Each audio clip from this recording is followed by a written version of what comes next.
Hey guys, welcome to Walk with Will. I have Gabriella here, and I tell you what, there's a lot of curiosity about getting insurance.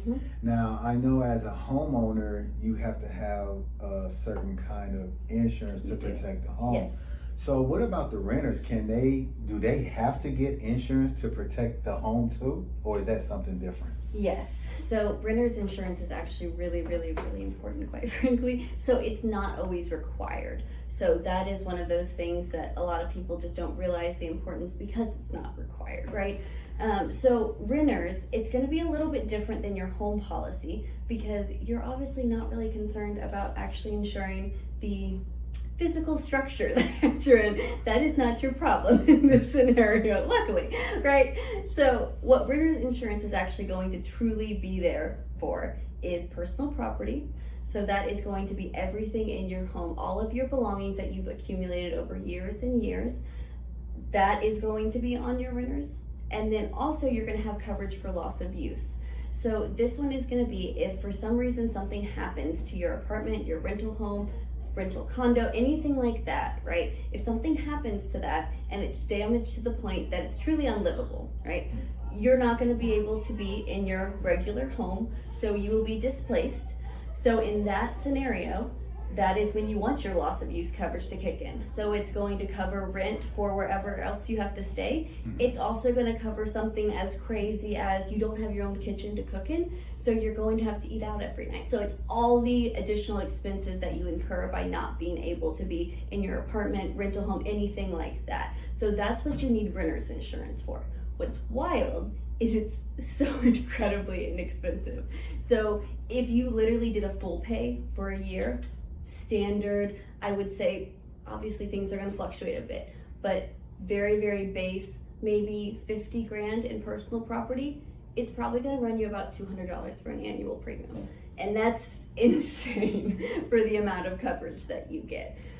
So it's really something that when you're looking at that, look at also bundling your auto insurance, because obviously you don't need a huge discount on your $200 annual premium for your renters, right? But what's the advantage is that could actually give you a huge discount on your auto policy simply because you also have another line of business.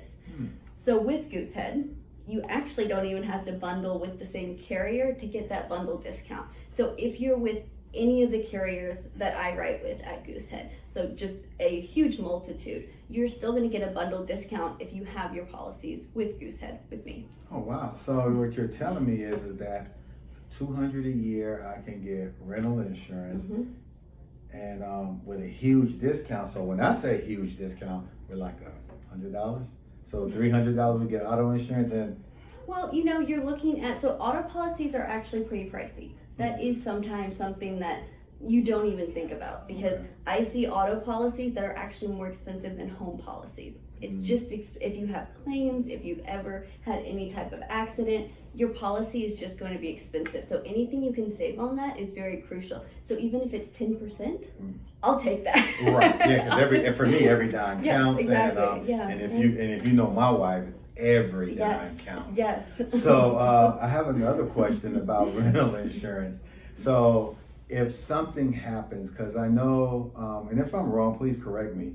I know with when you own a home and something happens on the property, who's liable? If the renter is there and they have rental insurance, but then the homeowner has to also have some kind of liability, will the renter be liable for that? So the renter will not be liable for any type of structure. They're literally only liable for their personal belongings. So that is why if you have an investment property, if you are a landlord, that's why you need to get what is called a dwelling policy. So it's truly a home policy that it's kind of reversed. So it's going to have a lot of protection for the actual structure of the home to rebuild that from the ground up, but then it's not going to have the personal property unless you want to actually, have a furnished apartment that you're renting out, then of course you're going to throw some personal property in there. But if it's just a regular, you're a landlord, you have some investment properties, you're renting them out, you do need a dwelling policy to make sure that you're taken care of in the event of some sort of home loss, home claim, anything like that. And then reversely, the loss of use coverage that's on a landlord policy is actually going to cover the landlord for basically the loss of rent. So they're not making an income, essentially. So if for some reason that damage causes the tenants to move out, they are not going to charge those, they cannot actually charge those tenants rent in that scenario, right? Because that is technically a breach of the contract.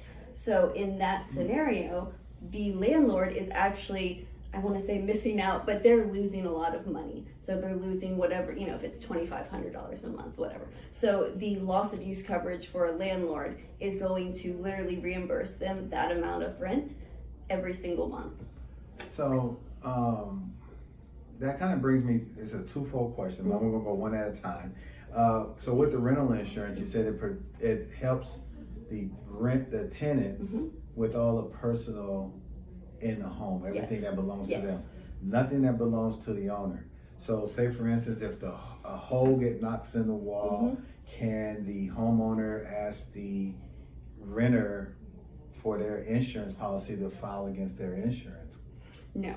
So an insurance policy is not going to cover that. Now, they can have any type of contract. So in the contract, they should have something saying that if you damage the home, you're going to fix it, or you're not at least going to get your, deposit back or something like that. But that's not something that insurance would actually be involved in. So now on the flip side, for an investor, is there a different type of insurance coverage if the house is empty? Yes, actually. So, it's technically going to be called the same type of policy, but it's very important to actually have that correct terminology, because if the policy is not written with the correct information, and you do have a claim, right? If they can prove that there is misinformation on that policy, they can actually decline a claim just based on that. So it's very important to make sure that it's noted on the policy, is this a vacant property? Is this property under construction? Are there tenants in there? Because there's obviously going to be a little bit more liability if you have tenants in there, right? Yes, and that's actually a very important endorsement to add as well. It's the theft endorsement, and that's very, very important as a landlord to have that on your policy as well, just to make sure that you are taken care of in the event that you would have some renters that maybe didn't behave properly. So in other words, what Gabriella is saying is, you can continue to pay, you won't need insurance until you need insurance. And if you don't have insurance when you need insurance, you may be stuck out of insurance. And then you come across to spending more money, more liability, things that's going to be costing you and whoever else a lot of heartache. Man, there's so much, like I said, about insurance, and I think if I had to take that test, I may grow some hair. Well, Gabriella, can you talk to people, let them know how they can get in contact with you if they need any type of insurance that you offer? Yeah, so obviously if you want to look at umbrella policies, if you want to look at auto, home, renters, landlord policies, motorcycle, RV, all the things, life policies, just go ahead and email me, text me, call me, any of those things. So my email is going to be gabriella.cockburn@goosehead.com, and then my phone number is 832-792-9694, and I'm sure we'll put that in the description as well. Well, thank you again for coming, and I really appreciate all the information. And guys, I'm telling you, if you're not insured, you may want to just get a quote. How much is a quote? Actually, completely free. You are not going to lose anything. So the only thing you're going to lose is what? Time to protect your most valuable asset. Well, guys, thank you again for joining. And remember, when you have a way, you have a will. My name is...